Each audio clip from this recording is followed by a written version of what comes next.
Good afternoon, garden friends. You know how when you get it wrong and you got to make changes? So that is something that I'm going to be doing today in my secret garden. I tried, but I can't. I'm having a hard time with it not being poor looking, very organized, and that's because the zinnias have literally taken over.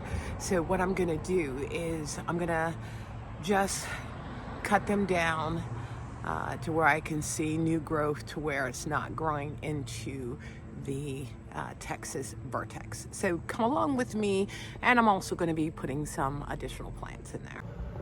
Okay, look at this, guys. Yeah, this is just way too much. And I don't know if I can snip them down to where I can get new flowers, but these guys have they've just gotten too big, and I don't have enough support. So the reality is I'm going to take these guys out and just plant something else there, because you can't even see my Texas vertex, and it is absolutely looking gorgeous with all the bees on it.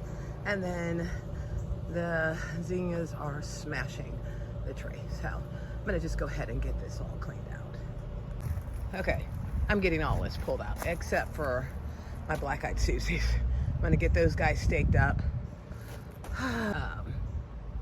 Scarabosa, pin cushions, just everything is just, I'm gonna cut it back. That's what I'm gonna do. I'm just gonna cut it back and get this a little bit more organized. My gumfreen is doing good, but zinnias are just falling all over. So okay, so I've gotten everything cleaned out. My black-eyed Susie's up. I did trim back the scabious pin cushions, but took a lot of the ones that were overgrown. That's the hibiscus that I had already planted there, the gumfrena, and then the area that the zinnias was in, I took them completely out. Now, mind you, I saved some of the seeds so that I can once again germinate those seeds to go against the back of the fence where we're going to extend the flower bed. I'm going to trim down a little bit more of the Texas vertex tree. We did trim some of it since it was spilling over into this flower bed. And then, guys, I am actually going to be moving some stuff around and planting some additional things. And you might be thinking, oh, it's so hot. This is the thing. These plants will give me a second flush for the fall. And that's mainly the sedum that I'm going to actually move over to the area where the zinnias is at, because they won't get much taller than about 18 inches. And I think that'll look really good there. So when I get done with all of this, I'm going to be putting some additional plants in here, and then, like I said, just doing some cleanup, because it was just driving me crazy. Everything not looking very organized. So, oh, and then in the back there, like I said, I got some, I think this is lemongrass. Let me just double check. Yes. No, this is called flame maiden grass, and it will get 4 foot high, 3 foot wide. So I'm gonna put this back here because this area does get a lot of sun. Because I want to get some different colors and textures back in this garden bed. And like I said, just cleaning up some things. I think I'm gonna move my Veronicas, spread them out a little bit more, maybe put some over in this bed, just so everything does not seem so crowded and full. Trim my rose bush, my hollyhocks. Looks like it's getting another flush of buds on it, so I'm happy about that, but I'm gonna get that cleaned up. Doesn't look like I need to do too much to my garrow. Clean up the heads off of my cannas. This one here ended up coming out, so but I'm gonna take all of that out, all that sedum out, and just put it elsewhere. But I do have some smaller zinnias in pink and yellow that I'm probably gonna put over here. So like I said, even though I'm moving stuff, these things will still give me fall interest, and then they are perennials, except for these zinnias that I got. Okay guys, look at this. I just did some major cleanup in my secret garden, and it just looks so much nicer. This is the thing, while I pulled out the zinnias and trimmed down the scabious pin cushions, I did keep some flowers that I'm drying for the seeds, so that I have new seeds when I do the back fence to plant those guys in. But look at this, guys. I moved the sedum over here, and I think when it gets big, that contrast of the color with the black-eyed Susies are gonna look so nice. I was able to keep some of the scabious pin cushions. I just cut it down, hoping that a new flush will come through. But boy, doesn't this look nice. And then that is a hibiscus, which I think is a pink and white center hibiscus. I don't remember the name, but I'll find the tag and post it up. I thinned out some of my speedwells here and planted them on the side of this hibiscus. You see my gumfrena is doing well. I did trim that down a little bit, but as you trim those guys back, new flushes come through, and you can see the new little flowers that are coming on. I actually have another version of speedwell. These are called First Love speedwell, and these guys, wait a minute, look at that bee. Look at that bee on there. These guys will get 12 to 18 inches tall, and I think it'll be a nice combination with the sedum and then the other version of the speedwells that I thinned out. But yeah, that looks so much nicer and is not bleeding into my Texas Vertex. And then look at that, guys. The one thing that they do say, as you can see, let me step back, I did trim it back, especially down at the bottom, because I wanted more of a tree form. And the fact that this guy gets anywhere between 10 to 12 foot tall, I want to be able to have the big trunk or the tall trunk, and then allow it to the branches to span out over the secret garden. But that just looks so much nicer than having the zinnias just take over. And like I said, while I did take them out, I do have some that I am drying for the seeds, so that I can go ahead and when I do my early seeds for next year, they will be prepared.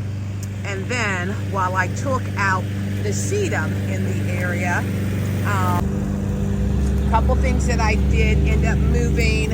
I did move my cannas over here. Now, while they may look bad, cannas are very, very hardy, you know, so those guys will bounce back. I'm getting another flush on my encore azalea.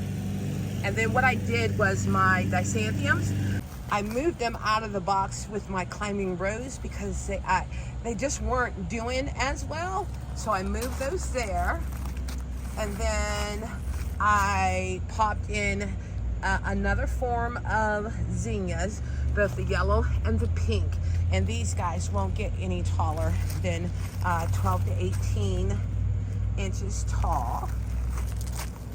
And then, like I said, I did move my dysantiums. So I'm kind of hoping, the game plan, I should say, is as these guys get big and they blend in to my coreopsis, that yellow and pink is going to look absolutely gorgeous.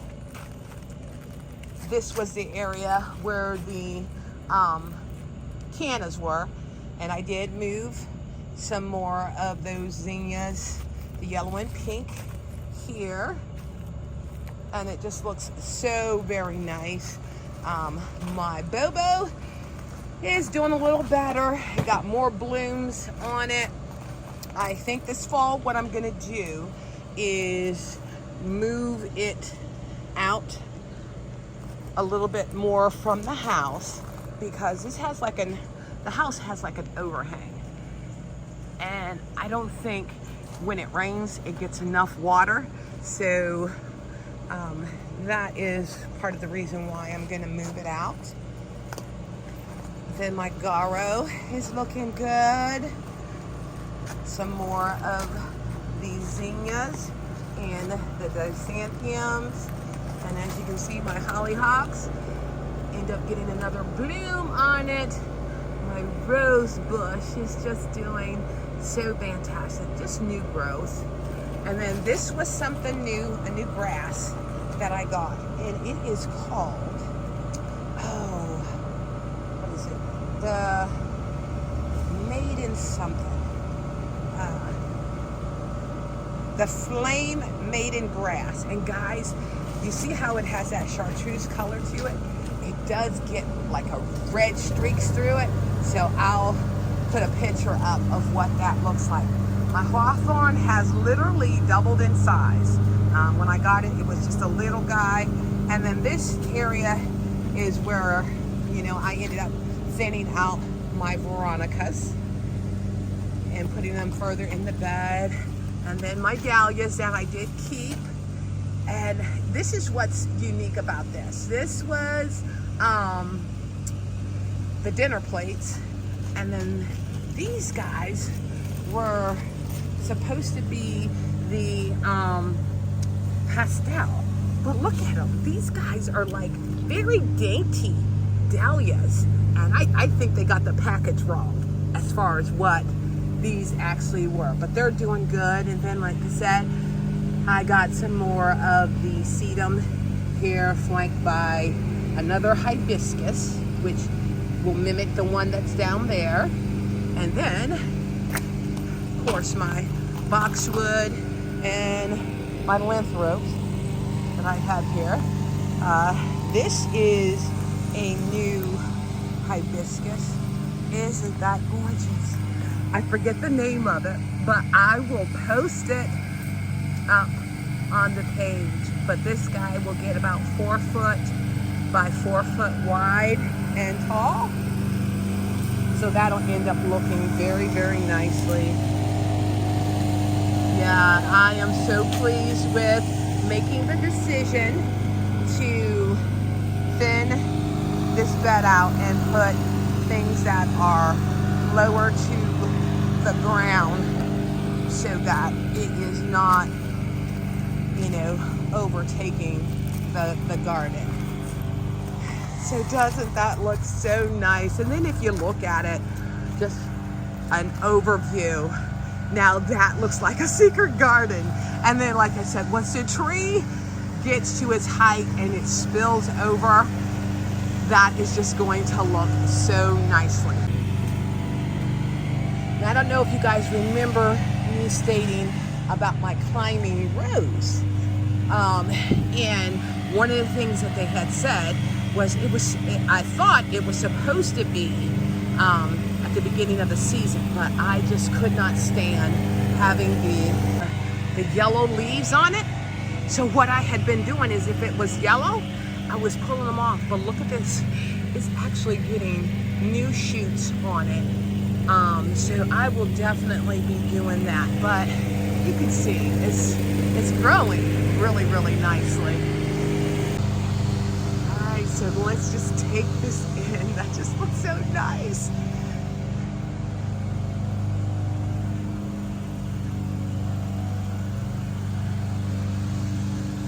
And then, you know, when I put my bulbs, that'll be one thing that I'm going to be doing is getting all of my bulbs ordered, because last year everything that I wanted was out of stock because I waited too long. So, all right, well guys, I hope you really like what I've done to my secret garden, you know. And like I said, with gardening, it is about learning. While the zinnias and the dahlias and the cosmos, where I had them, was not ideal for them, you know, like I said, I got seeds that I'm going to be able to use. And once we put the fence up here and line that up with those plants, it will look amazing. Well, I hope you guys like what I've done to this portion of my secret garden. Like I said, with gardening, it's ever changing and have challenges, but the key is to figure out what needs to be done, put the right plants in, and then just go from there. All right, well, thanks again for visiting Inspiring Garden Corner. Have a great afternoon.